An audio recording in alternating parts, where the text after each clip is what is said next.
这个女孩被称作高智商的魔女。最初她被送到看守所，吃完饭后她打算倒掉剩菜，狱警看到后开始故意找她麻烦。女孩看了看狱警，没多说什么，只是直直地盯着她，然后转身回到座位，决定把盘里的饭菜吃光。她正要开始吃饭，却看到别人也在倒剩饭。那狱警只是旁观，没有阻止。女孩感觉自己被特别针对，想到这她忍不住笑了出来。她偷偷用椅子折断了筷子，然后径直走向狱警，面无表情的将筷子插进狱警的脖子。狱警痛苦地倒在地上，女孩依旧冷冷地站在原地。那时她才只有17岁。时间在迅速流逝，转眼间过去了10年。那个女孩在监狱里长大了，她长得非常漂亮，但性格依旧嚣张。她被转到一个全是恶女的监狱，她尽可能地利用时间看书，外界的一切都影响不了她。她一心只专注于读书学习，这让监狱里的狱霸大婶非常不爽，还让女孩去扫地和打扫卫生。女孩完全不理会她，狱霸大婶非常生气，他走过来把女孩的书扔在地上，但女孩并没有生气，只是抬头看着狱霸大婶。这时狱警过来了，警告狱霸大婶不要惹那个女人，听说她在其他监狱是个硬角色。一向靠体型称霸的狱霸大婶这下子可吃不消了。狱霸大婶又一次提起有人不参加打扫卫生的事，把这事儿说了一遍。狱警跟着狱霸的视线望过去，但没有看到那个女孩的身影，沿着狱霸的目光继续寻找，发现那女孩正在窗台上擦窗户。这女人名叫李露雅，10年前她因杀害自己的父母被判了15年有期徒刑。她学习能力非常强，拥有180的高智商，还有过目不忘的能力。晚上在监狱里吃饭的时候，狱霸大婶一直盯着露雅，试图用气势压制她，但看到露雅完全不理会自己，狱霸一气之下把露雅的餐盘打翻。这个动作终于让露雅的情绪有些变化。这时的露雅没有说话，只是起身去洗手池清洗沾了油的衣袖。她准备教大婶一些做人的道理。半夜监狱里的囚犯们都在睡觉，露雅找到了一根吸管。睡梦中的大婶突然感觉有液体滴在她的额头上。狱霸大婶睁开眼睛，看到露雅拿着吸管指向她。牢房里突然响起一声尖叫。露雅这时终于开口说话，她的话让狱霸大婶不敢动弹。露雅还露出了一抹邪魅的微笑。狱霸立刻软了，开始卑微的道歉，表示以后会以露雅为首，承认露雅是新的老大。露雅这才扔掉手中的吸管，然后躺在狱霸大婶旁边准备睡觉。周围的狱友们已经被刚才的尖叫声吵醒了，听到了他们的全部对话，但没人敢发声，都在装睡。第二天，露雅已经成了牢房里的老大，她正在看电视，新闻正回顾10年前的事件，那是关于露雅杀害她父母的案子。新闻指出，露雅是被冤枉入狱的，真正的凶手是别人，而且凶手已经自首了。原来杀害露雅父母的是一个韩国变态杀手，这个变态还找了个律师，律师名叫武英。武英询问为什么要杀人，还要栽赃他女儿。变态向武英透露，只要判他有罪，10年以内都可以，他完全能接受。但这个变态明显找错人了，没想到变态的话全被武英录下来了。武英回去后将录音公开，这立刻引发了全国的轰动。在全媒体的关注下，被冤枉10年的露雅再次回到法庭，凭借武英提供的有力证据，顺利被宣判无罪释放。但因为他在狱中的表现行为极其恶劣，出狱后必须有专人监督。观察员名叫耀汉，他警告露雅不得再犯法。同时武英在和狱警聊天，武英还在确认露雅的真实本性，她其实是个被误解的可怜人。毕竟露雅在监狱里的名声相当霸道，而且她的智商非常高。10年后露雅重新回到都市，她对周围的一切感到好奇又陌生，但作为一个天才少女，她很快就有了自己的计划。第二天，露雅约见了武英律师，她希望武英律师能帮她争取国家的赔偿金。这一次的露雅不再是那个高冷的人，她开始泣不成声，讲述自己在监狱中的苦难。看着露雅眼中的泪水，武英贴心地拿了纸巾给她，但在回来的路上，他突然停下了脚步，因为露雅的肢体语言显得非常轻松愉快。凭借多年律师经验的武英，他意识到露雅刚才在撒谎，这种人为了自己的利益，什么手段都用得出来。但最终武英还是答应了露雅的请求。回家后，武英把露雅的照片贴在白板上，开始调查露雅的所有信息。很快他就发现了许多疑点。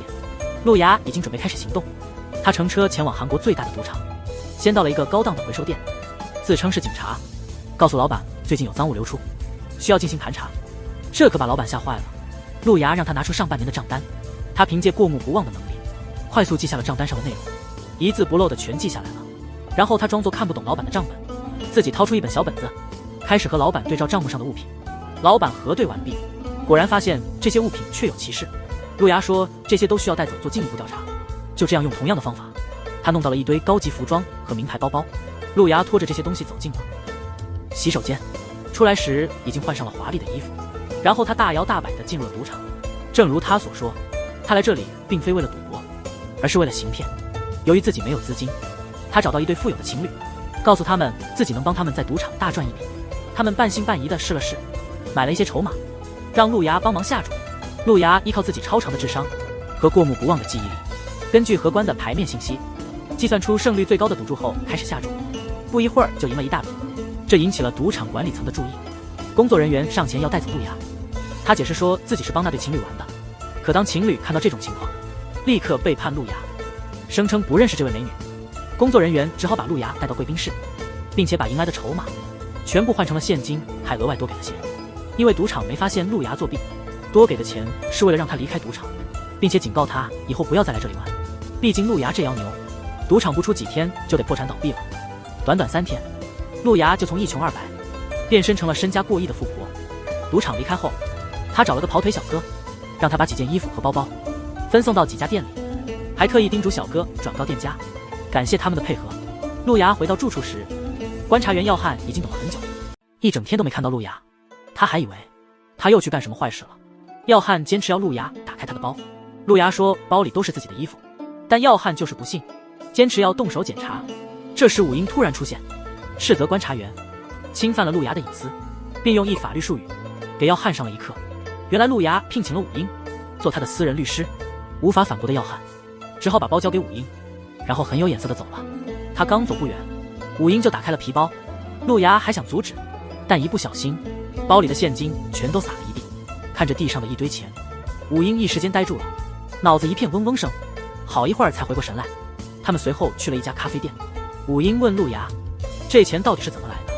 陆牙只说这些钱全是通过合法的正规渠道挣来的，但具体怎么赚到这笔巨款的，他并没有透露给武英。面对这样的陆牙，武英也不想深究这个问题，因为他这次找陆牙的主要目的是帮他准备起诉文件。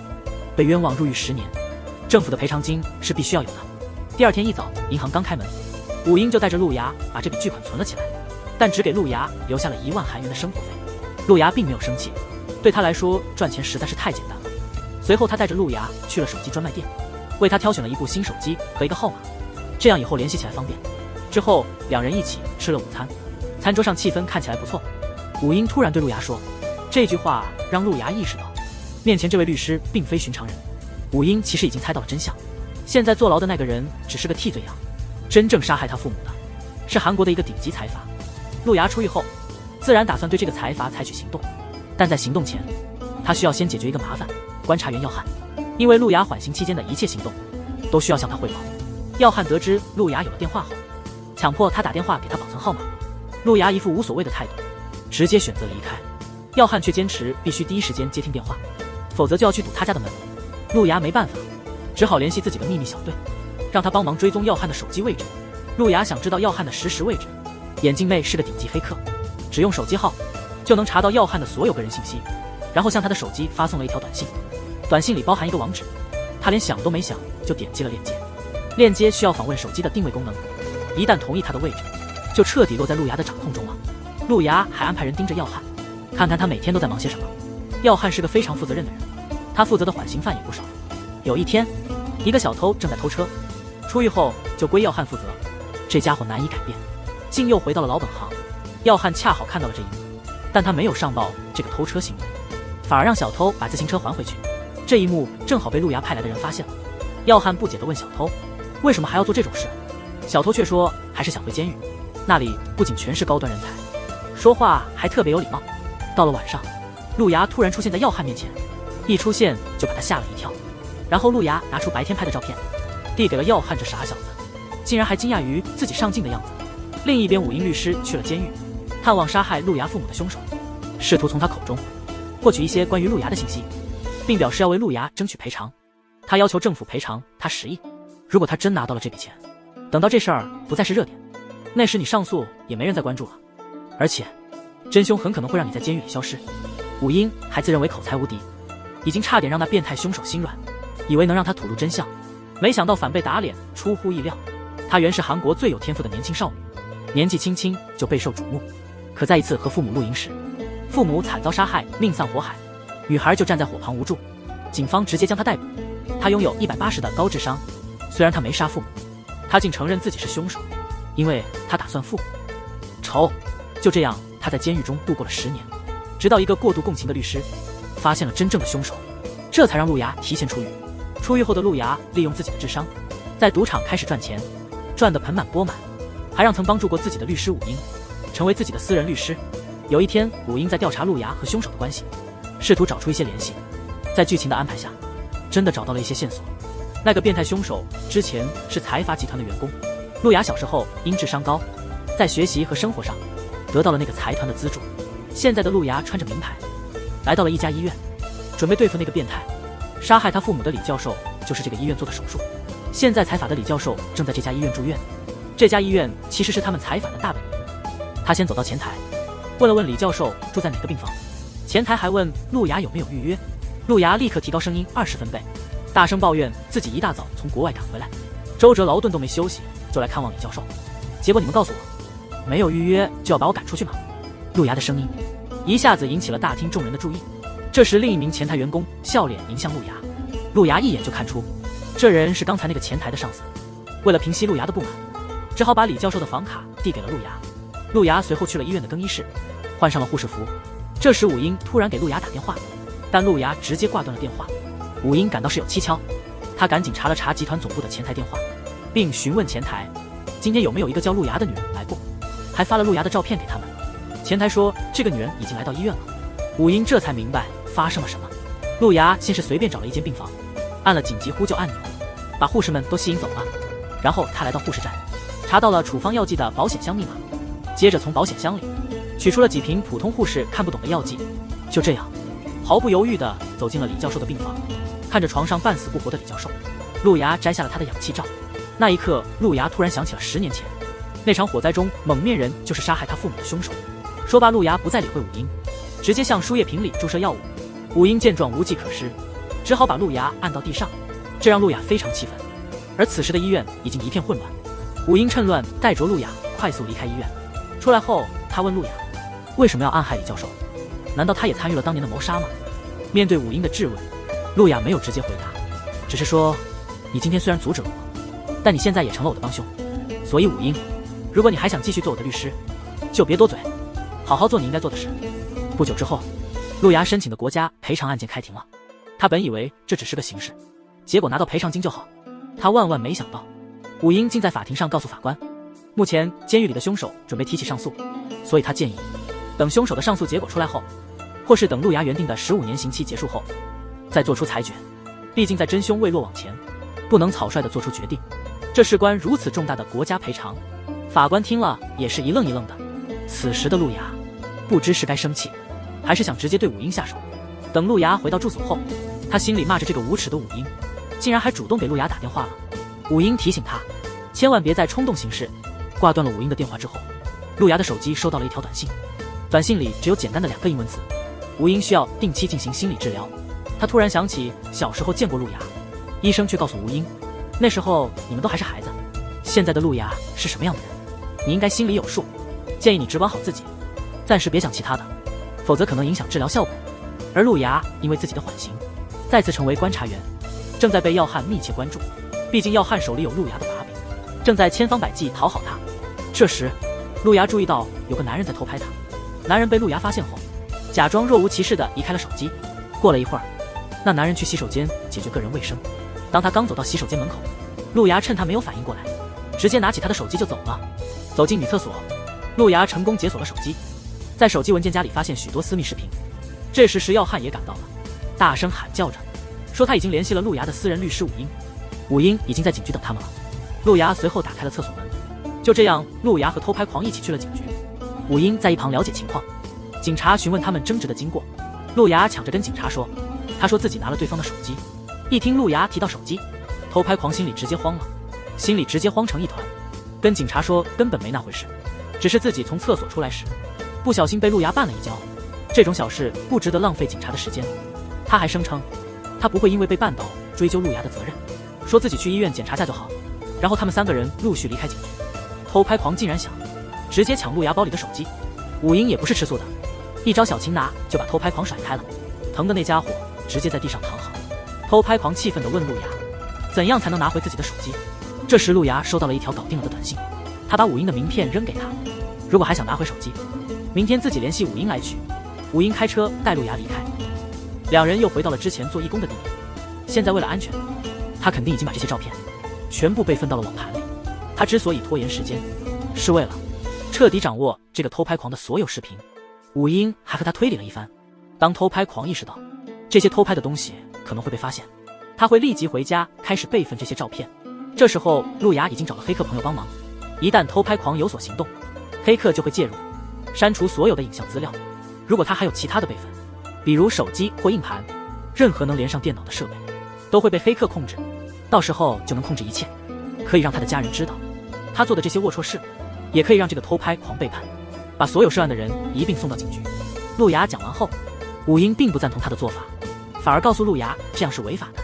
陆牙对武英的话不以为然，他说跟这种靠偷拍挣钱的败类讲法律没什么意义，就算定罪顶多也就是缓刑而已。还讽刺武英，你那所谓的法律就像小孩的玩具枪，看似有用其实无力。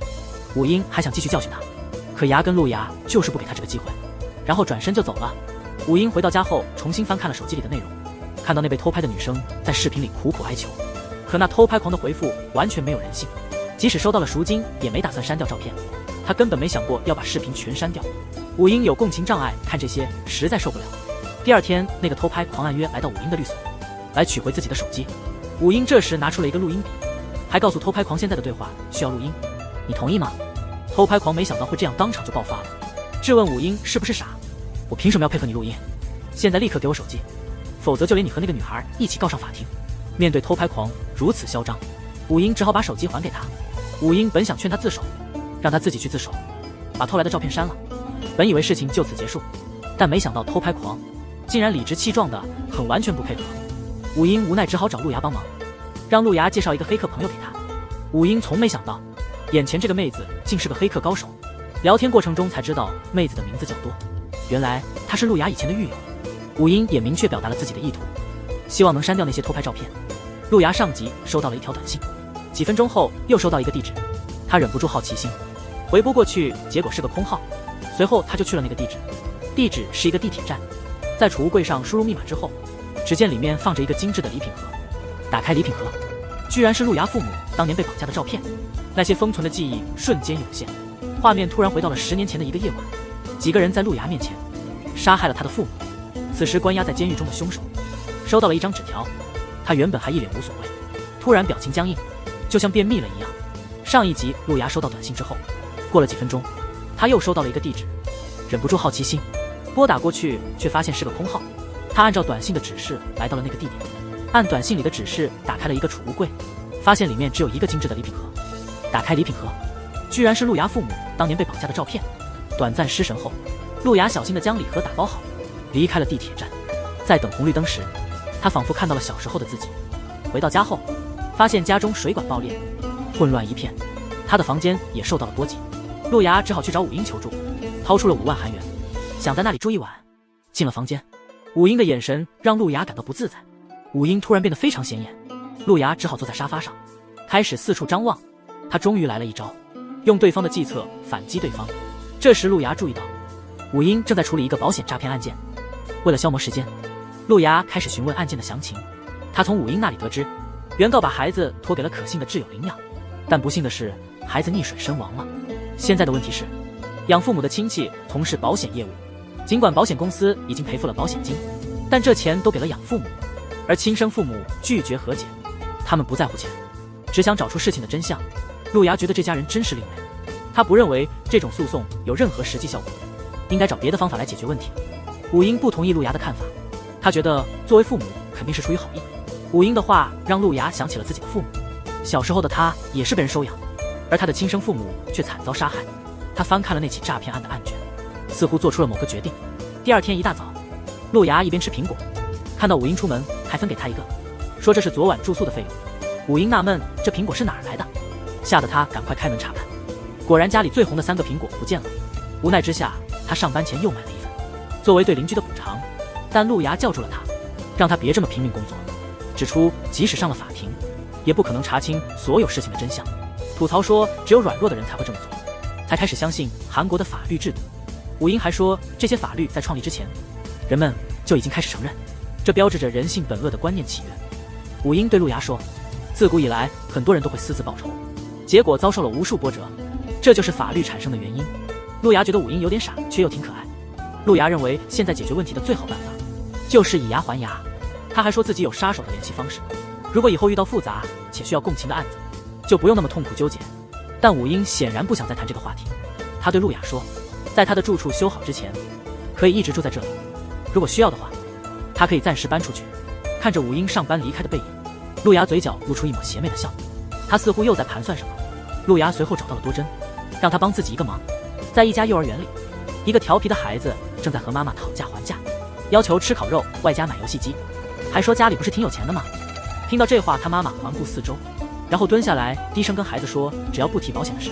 没想到孩子还是不满足，说今晚的肉只能由他一个人吃，抱怨上次的肉都被爸爸吃了。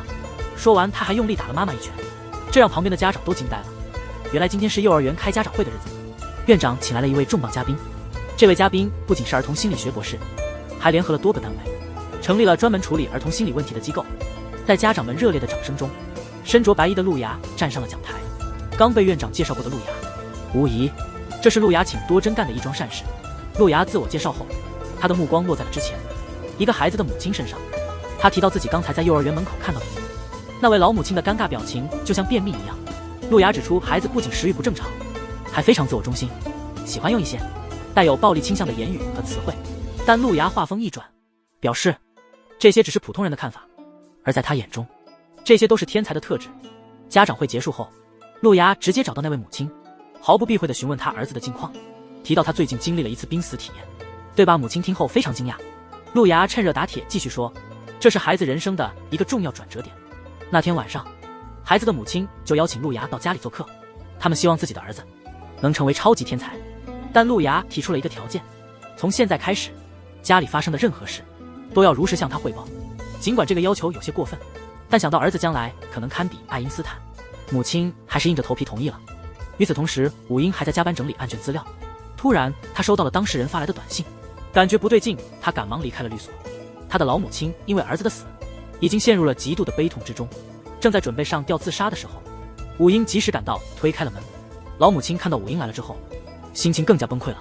他不满10岁的儿子被杀害，事情被媒体曝光后还遭到了网络暴力，他们还说他穿得很体面，看起来一点也不伤心。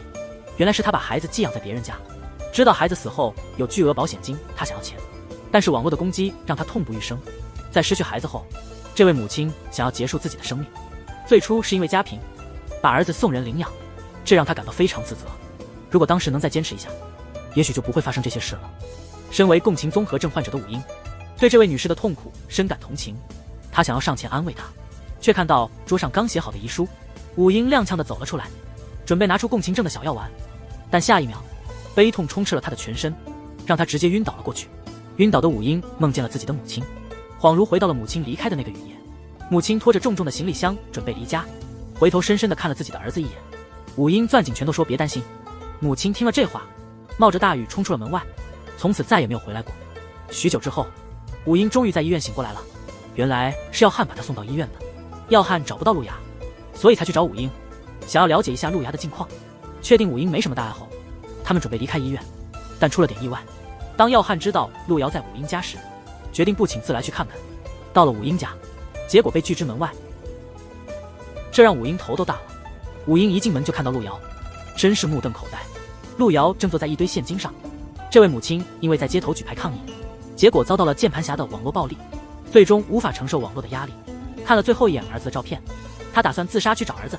幸好武英及时赶到，阻止了这场悲剧。这位贫穷的母亲为了让儿子健康成长，远离贫困，不得已把儿子寄养在亲戚家。可是有一天，母亲突然得知他不会游泳的儿子和养父母一起去露营，竟然在河里溺水身亡。母亲觉得这事儿有蹊跷，后来她发现养父母因为这场意外得到了巨额的保险金，她坚信儿子的死和养父母有关。她多次到警局和检察院举牌抗议，希望能彻底查清儿子的死因。这件事被媒体报道后，网络上的键盘侠们都在说，这女的只是在作秀，穿的花枝招展就是为了吸引眼球，故意到检察院和警局卖惨博取同情。其实她就是想争夺儿子的死亡保险，要不然她为什么把自己的儿子送到别人家里寄养？这些满天飞的恶意评论，最终压垮了这位母亲。她已经经受了失去孩子的痛苦，她决定结束自己的生命去陪伴儿子。幸好武英及时发现了，并向这位母亲保证，一定会帮她讨回公道。但当武英查阅案件卷宗时，他发现没有任何证据能证明孩子的死与养父母有关。陆牙得知这一情况后，决定用自己的方式为这位母亲讨回公道。第二天，武英下班回家，发现陆牙已经把钱全部要回来了。这一操作让武英都感到头皮发麻。第二天，武英问陆牙到底是怎么把钱要回来的。原来陆牙先是请黑客朋友帮忙，给自己弄了一个儿童心理专家的假身份，然后去养父母孩子的幼儿园，找个由头接近他们。接下来就用5个步骤把钱成功拿回来了。第一步，受理，先给养父母抛出一个诱饵，骗他们说他们的孩子有天才基因。第二步，承诺，一旦对方上钩，就会勾起他们的欲望，反而使他们越咬诱饵越紧，就算牙齿掉光也绝不松口。第三步，建立信任，陆牙让养父母随便挑一本书，然后他随手翻了翻，告诉他们他已经把内容全部记下了，把书还给养父母，让他们随便翻开一页。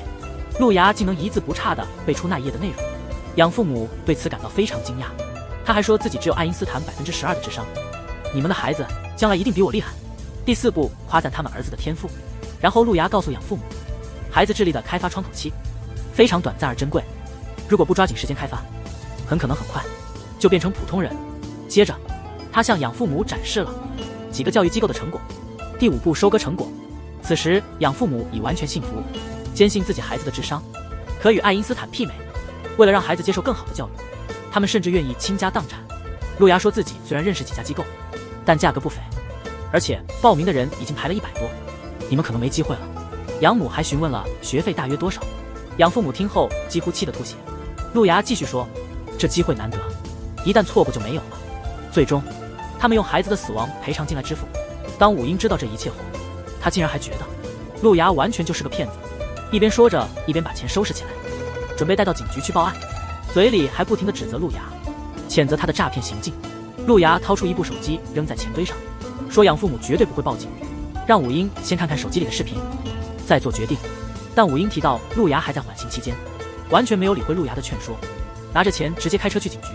到了警局门口，武英终于没忍住好奇心，打开了陆牙给的手机。看完视频后，武英彻底震惊了，他立刻联系了一位警官，安排与一名记者会面。第二天，之前轰动一时的杨子保险案再次成为新闻头条。新闻说，警方找到了有力的证据，证明杨子的死不是意外，而是养父母蓄意为之。证据是手机里的一段视频，视频里清晰记录了杨子落水求救，养父母明明看到又听到，却装作没看见的画面。而这段视频正是陆牙从养父母儿子那里拿到的。看着武英那不敢相信的脸，他似乎又开始感到不安。武英再次找到那位失去儿子并遭受网络暴力的母亲，把儿子生前写的日记交给他。日记里儿子写道，他从没嫌弃过自己的亲生母亲，他会努力学习，长大后要努力赚钱，要让妈妈过上幸福的生活。几个高中生把自己的银行卡卖给了黑中介，中介又把这些银行卡转手卖给了一个诈骗团伙。诈骗团伙骗到钱之后，这些学生趁机把钱提了出来。取完钱之后，他们开始挥霍无度，坐了跑车上吃泡面啃辣条。而被蒙在鼓里的中介已经被诈骗团伙抓起来了。诈骗团伙以为中介想独吞，二话不说就对他拳打脚踢。他们不知道这个中介叫林高，他的老大是诈骗界大佬陆牙。陆牙得知林高被抓后，他暂时不能复仇，毕竟做中介的林高也是非法的。陆牙想到了2个解决方案，第一个是帮林高赔偿学生拿走的钱，要么就是抓到这几个学生，然后交给那些打林高的人。但陆牙可不是那种吃亏的人，他打算抓住这几个学生为林高报仇。但武英得知此事后不同意，表示无论如何这都是违法的。陆牙却根本不在意。陆牙开始联系人手，让他们马上出来开车。接电话的哥们显然还在宿醉中，他说话都不清楚。陆牙直接挂掉电话，转头去找多珍。多珍竟然还怪陆牙，说陆牙坐牢这么多年都不顾他们。原来他们这个团伙在陆牙入狱前就已经成立了，这让陆牙很生气。最后他们只好去找其他的伙伴，利用多珍的黑客技术找到了那些学生的银行卡号，掌握了他们的行踪。正当陆牙他们准备去抓那几个学生时，武英突然给陆牙打来电话，告诉他已经报警了，警方正在赶往现场。可陆牙他们已经把那几个高中生处理了，现在陆牙得在警察到来之前把林高安全救出。聪明的陆牙经过一番思考后，准备启动备用计划，决定以计还计。此时诈骗团伙正在逼问林高，威胁说如果拿不回钱，就把他的器官卖掉来补偿。这时林高的手机响了，诈骗团伙老大接了电话，陆牙在电话里说现在就要把钱转给林高，可是林高的所有银行卡都被冻结了。陆牙让他报出银行卡号，然后让林高到警局来确认无误后就可以转账。陆牙还问林高能不能现在过来。诈骗团伙把地址告诉了陆牙，并且威胁林高，警告他如果和警察说错话就完蛋。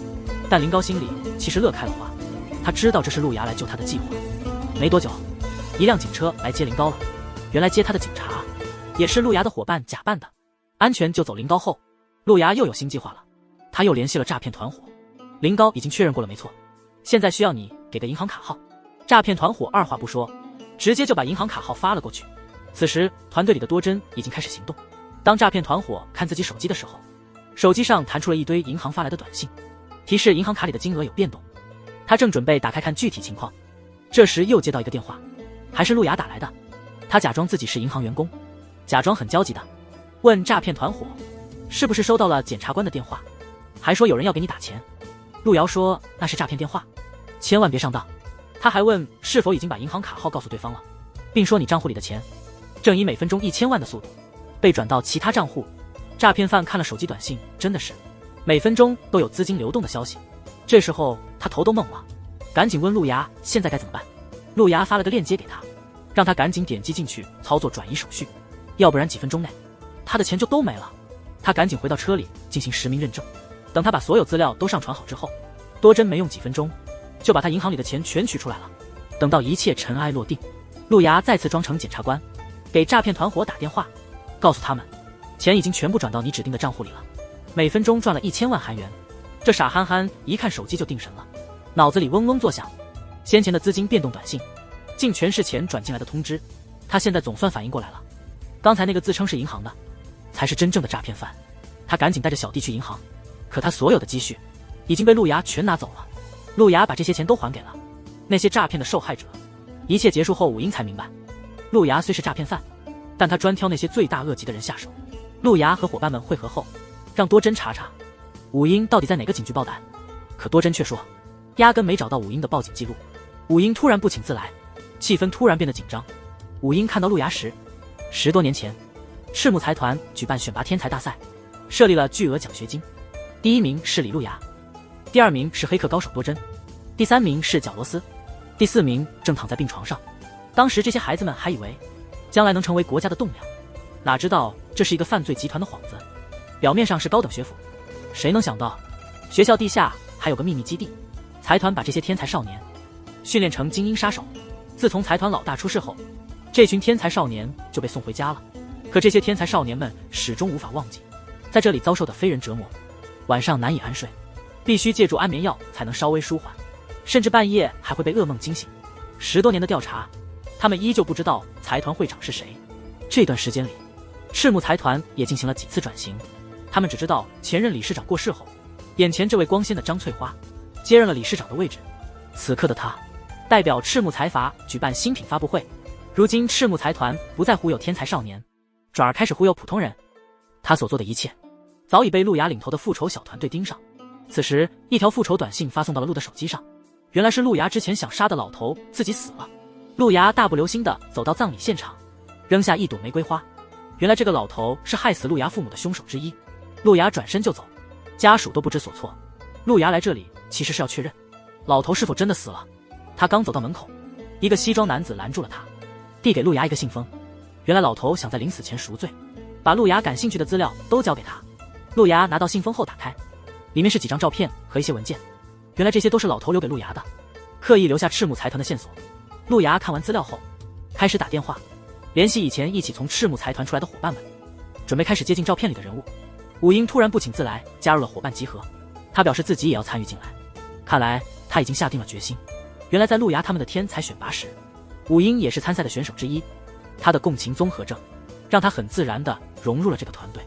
还有一个更重要的原因，在监狱里，杀害陆牙的凶手，向武英坦白了一切。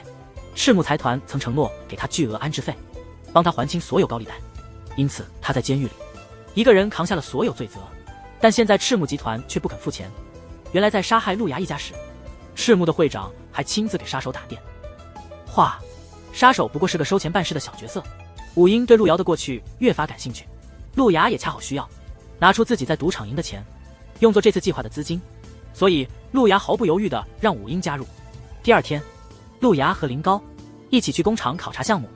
多真提前帮陆牙伪造了一位海归富二代的身份，目的是为了接近眼前这个男人憨蛋。陆牙提前了解了憨蛋的家庭背景，知道他在家里地位低下，所以陆牙在憨蛋面前故意表现出极度的欣赏和尊重，让憨蛋感觉非常得意。随后邀请憨蛋来到罗斯的修车店地下室，那里布置了一个私密赌场，引诱憨蛋前来，并利用现场事先布置好的作弊设备，准备把那个傻瓜的钱全赢光，然后再执行他们的下一步计划。一切都准备好了之后，罗斯负责监控，开始向陆牙汇报现在赌桌上的情况是这样的。这时外面突然传来了杂音，罗斯觉得情况不对劲，赶快向陆牙报告了情况。武英借故去洗手间，和陆牙准备离开地下室。两人简单商量了一下，决定让武英去处理，毕竟律师在这些事情上更在行。谁知武英上来后才发现，砸门的竟然是警察。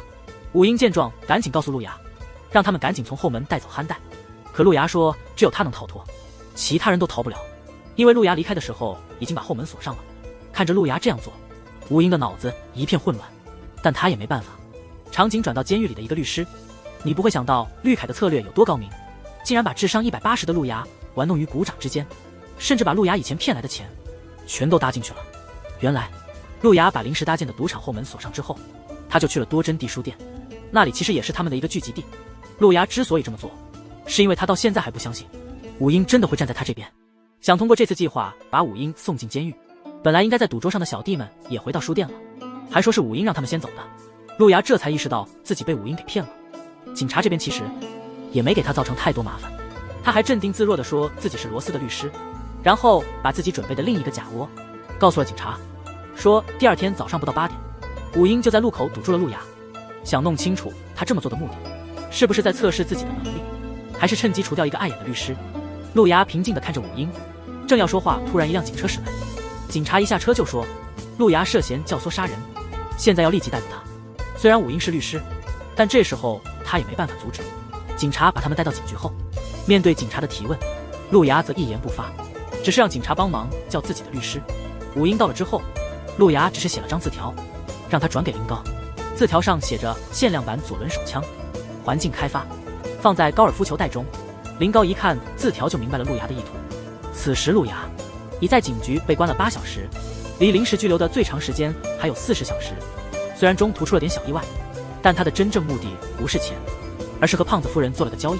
陆牙负责把胖子弄进监狱，这样他就能让林高他们假扮成回收废弃物的工人，因为这家公司刚好接了警局的订单。第二天，林高他们就穿着工装到了警局，在搬运警察的货物时，记下了陆牙给的那把左轮手枪的编号。林高回到车里，把手枪编号写在他事先准备好的假单据上。搬运时故意不小心把东西弄翻，趁乱进行了一次狸猫换太子的把戏。而警方在销毁这些物品时需要一一核对，幸好负责监督销毁的警察没有察觉到异常，把林高准备的假手枪送进了销毁机，这才让他松了一口气。之后他去了陆牙的住所，准备取走高尔夫球包，可是这里已经被人翻得乱七八糟了。这时陆牙和武英正在审讯室接受调查，对面是坐着的被指控让陆牙杀人的犯人。犯人看到陆牙只是在纸上画了个蝴蝶结，然后他告诉警察他只是想见见陆牙，至于杀人他说只是因为看不顺眼死者。警察虽然不太相信，但陆牙还是被继续拘留，看样子要被关满48小时才能出来。武英回到自己的律所后，发现林高在那里等他。林高想确认陆牙的高尔夫球包是否在武英这里，果然陆牙被带走后，武英把球包拿了回来，还遇到了高耀汉，两人看起来有点不愉快。当陆牙出来找到武英，他想拿回那把左轮手枪，但武英提出了加入他们团伙的条件。这次陆牙竟然很爽快地同意了，他毫不犹豫地答应了。原来他从调查资料中发现，韩武英竟是韩宰硕的儿子，这一切要追溯到他们14岁的时候。赤木财团让这些天才练手，结果让一个食品厂破产了。武英的父亲正是那个食品厂的厂长。武英陷入困境，他的共情综合症起了作用，被惩戒委员会调查。武英对弱势群体有天生的共情。当他知道陆牙因杀父母被拘时，发现陆牙是被冤枉的，加上陆牙已经服刑10年，武英开始调查背后的真相。通过这个过程，他意识到法律并非对所有人公平，不同的审判不仅是判有罪或无罪。因此武英并不认为自己有错，且愿意接受任何处罚。他们心知肚明，在这个国家有武英这样的律师是件好事。在象征性的交流后，惩戒委员会宣布了结果。武英渴望正义，也从律师的角度看共情，但他确实对委托人造成了伤害。考虑到他的心理健康问题，决定给武英停职3个月，这算是不幸中的万幸。陆牙也决定让武英正式加入，并坦白了过去的事。陆牙10年前就有了计划，为了安全离开赤木，需要找到对付会长的武器。正好李氏长安和彩虹也想离开赤木，他掌握了一些关键信息，足以颠覆整个赤木财团。没想到安彩虹的逃跑计划竟然包括了陆牙。对陆牙的提问，安彩虹选择了无视。他们来到了一间密室，原来安彩虹有记录强迫症，这些年财团与官方和非官方的往来，各界财政人士的信息都被他紧紧掌握。整理行李时，一个红色记事本吸引了陆牙的注意。看安彩虹的重视，就知道这本子不简单。本来约好凌晨一起坐飞机逃跑，此时陆牙的选择只剩下最后一个，那就是赤木理事长的媳妇张晶。安彩虹回家收拾行李的时候，张晶子还在纳闷为什么要逃跑。看到丈夫慌张的样子，她非得问个明白不可。安彩虹深吸一口气，保持最后的冷静。赤木的会长从不留下自己的痕迹，只有尽快离开韩国，安彩虹才能看到一线生机。此时张晶子心里却有别的小算盘，这娘们早就另有所属，在赤木里的代号是这一世不会因为一个女人就离开韩国。当年的陆瑶打电话给张晶子，只要能把她丈夫的黑皮包给自己，就不用离开韩国。这让张晶子很心动。一切原本都在陆瑶的计划之中，但结果却出了岔子。晶子竟然偷偷藏起了小红本，而现在陆牙要把它偷出来。于是他们开始策划偷取小红本的计划。这家酒店为至尊会员提供了保险库服务，安保系统堪比银行级别。陆牙带着2个手下假扮成督导团队，声称接到了投诉，有客人用马桶水冲洗水杯，还提到酒店内部出现了蟑螂和老鼠，但酒店经理坚称这是无稽之谈，强调酒店一直非常重视除虫工作。但陆牙就是不信，坚持要亲眼看看。经理无奈只得带他们去看。此时林高已经是酒店前台的一员了。原来在行动前，陆牙已经安排林高去酒店面试。对于这些智商超群的人来说，找工作简直易如反掌。此刻他们已抵达保险库地下层，现在他们距离小本只隔一道门，里面藏着会长的真实身份秘密。但现在还不是采取行动的时候。陆牙观察通风管道，认为蟑螂等小虫可以从这里进来。经理看后坚称这是不可能的，陆牙坚持测试后才会相信。于是他们在保险库内喷出了大量无害的气体，烟雾很快笼罩了整个保险库。他们顺着通风管道到达上层，打开门一看，果然通道是相连的。原来罗斯早就搞清楚了这里的地形，对建筑的数字化管理了如指掌，发现传感器和冷却系统存在过度扩张的空间，使得与挡板房连接的墙面薄如纸张，因此只要处理好挡板房，就能直接进入保险库内部。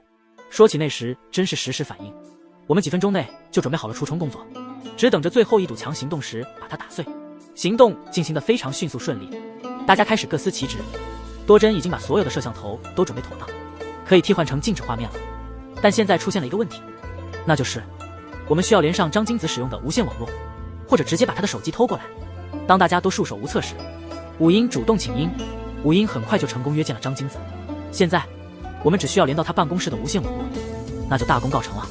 为了防止那里没有无线网络，武英还准备了蓝牙手机入侵设备，但有效距离只有1米左右。两人先是寒暄了几句，武英直接切入正题，开门见山地向张金子询问赤木财团的事情，还问他是否知道会长是谁。毕竟武英上次的委托人是个收钱就办事的杀手，临死前给武英提供了不少有价值的信息。为了拖延3分钟，武英真是拼了，还拿赤木会长和他前夫的事来说嘴，这直接让张金子笑到气得不行。他东拉西扯，就是不承认有会长这个人。好在3分钟很快过去了，数据入侵完成后，手机会震动提醒。武英的任务也顺利完成了，打了个招呼就转身离开。晚上陆牙和武英一起吃了碗方便面，茶余饭后聊了会。武英正在忙着洗碗，陆牙在武英家的浴室里。晚上他发现了罗斯之前组装的手枪，他打算趁武英没注意赶快离开。